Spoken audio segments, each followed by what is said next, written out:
কি রে, আর কত খেলবি? যা, বেলা হলো, গিয়ে চান করে আয়। আরেকটু মা, আরেকটু খেলতে দাও। এই নোংরা জলের মধ্যে খেলা করছিস? ওরে, তোদের যে রোগ হবে। কে বলেছে রোগ হবে?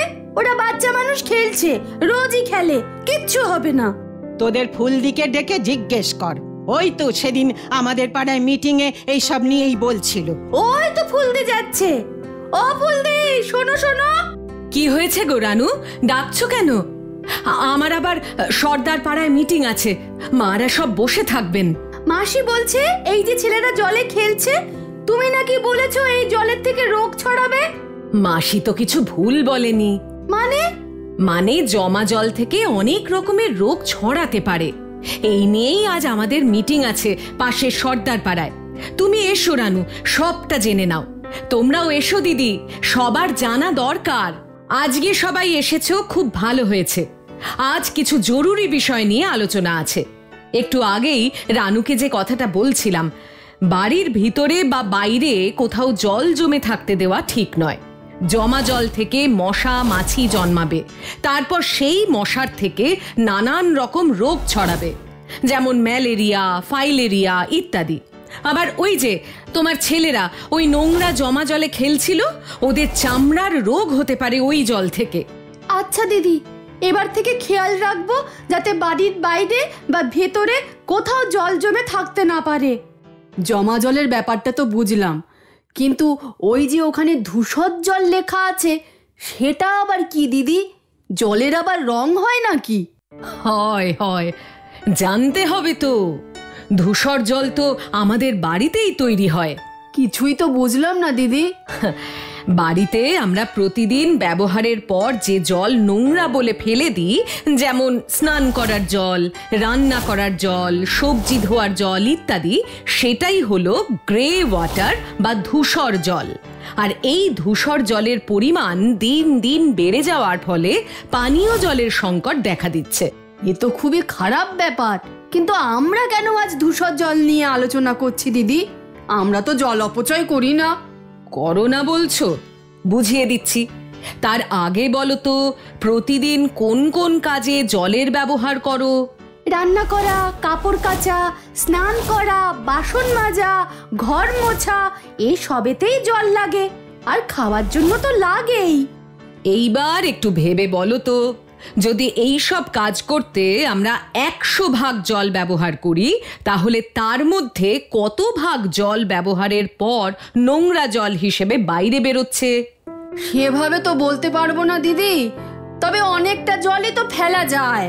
জেনে রাখো, আমরা প্রতিদিন যত জল ব্যবহার করি তার 65 থেকে 70 ভাগ আমরা ফেলে দিই। তাই তো, এভাবে তো ভেবে দেখিনি কখনো। কিন্তু ঘরকন্যার কাজে জল তো লাগবেই দিদি, আবারও জল অপচয় হবে। তাহলে এবার কি উপায়? দেখো, এই সব কাজে তৈরি হওয়া ধূসর জল অতটা নোংরা নয়। এই জল বাড়ির সবজি বাগানে পুনর্ব্যবহার করা যেতে পারে। আবার সহজ পদ্ধতির মধ্যে দিয়ে, যেমন সোক পিট বা লিচ পিটের মাধ্যমে মাটির নিচে ফেরতও পাঠানো যায়। তাতে মাটির নিচে জলের পরিমাণ বাড়ানো যায়। আচ্ছা দিদি, সবজি বাগানে কিভাবে এই নোংরা জল ব্যবহার করব? খুব সহজ পদ্ধতিতে সিল্ট চেম্বার বলে একটি ছোট চেম্বারের মাধ্যমে শোধন করে নিয়ে সেই জল বাড়ির সবজি বাগানে ব্যবহার করা যেতে পারে। বাহ, তাহলে তো পছন্দের সবজিও ফলানো যাবে।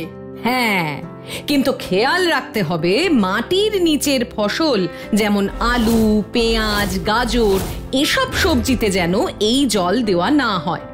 আচ্ছা, তুমি যে ওই সোকপিট, লিচপিটের কথা বলছিলে, সেগুলো কি দিদি? একটু বুঝিয়ে বলবে?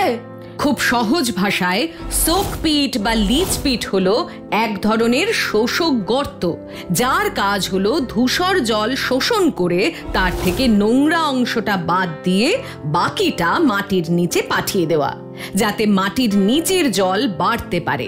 বাহ, এ তো খুব ভালো জিনিস। তাহলে এই শোষক গর্ত তো আমরাও বাড়িতে করতে পারি। এটা করতে কত খরচ হয় দিদি? খুব কম খরচেই করা যায়। সোকপিট ব্যক্তিগতভাবে নিজের বাড়িতে করা যায়, আর লিচপিট 4-5টি বাড়ি মিলে একসাথে করা যায়। এখন পঞ্চায়েত থেকেই লিচপিট করে দেওয়ার ব্যবস্থা হচ্ছে, কিন্তু সোকপিট বা লিচপিট বানানোর সময় খেয়াল রাখতে হবে সেটা নিয়ম মেনে বানানো হয়েছে কিনা। এর জন্য পঞ্চায়েতের নির্মাণ সহায়কের সাহায্য নেওয়া যেতে পারে। বাড়ির কাজে ব্যবহৃত জলের কথা বলছিলেন, তাহলে কি শৌচাগার থেকে বেরোনো জলও ধূসর জল? না, ওটাকে ব্ল্যাক ওয়াটার বা কালো জল বলা হয়। আজকের মিটিংয়ে অনেক কিছু জানতে পারলাম দিদি। এইবার থেকে ধূসর জলের সঠিক ব্যবহার করতে হবে। শুধু আমরা জানলেই হবে না, আজকের আলোচনা থেকে যা শিখলাম তা সবাইকে জানাতে হবে, যাতে সবাই নিজেদের উদ্যোগে বাড়িতেও শোষক গর্ত বানাতে পারে। হ্যাঁ, দলের মিটিংয়ে, বাড়িতে, পাড়াতে যে কোনো আলোচনায় ধূসর জল নিয়ে মানুষকে আরো বেশি সচেতন করতে হবে। আর তার সাথে সাথে এটাও খেয়াল রাখতে হবে বাড়িতে বা পাড়াতে কোথাও যেন বেশি দিন ধরে এক জায়গায় জল না জমে থাকে। ওই জল থেকে আবার মশা মাছির উপদ্রব হয়ে ম্যালেরিয়া, কলেরা বা ডেঙ্গুর মতন রোগ ছড়াবে। অবশ্যই জল কোথাও জমতে দেওয়া যাবে না। আমি তো আজই বিশুর বাবাকে বলবো বাড়ির সামনের ওই গর্ত বুঝিয়ে দিতে আর বাড়িতে সবজি বাগান করতে। বাড়িতে টাটকা সবজিও পাবো আর মশা মাছির উপদ্রবও হবে না। তাহলে যদি হয় ধূসর জলের সঠিক ব্যবস্থাপনা কমিয়ে দেবে জল অপচয়ের সম্ভাবনা।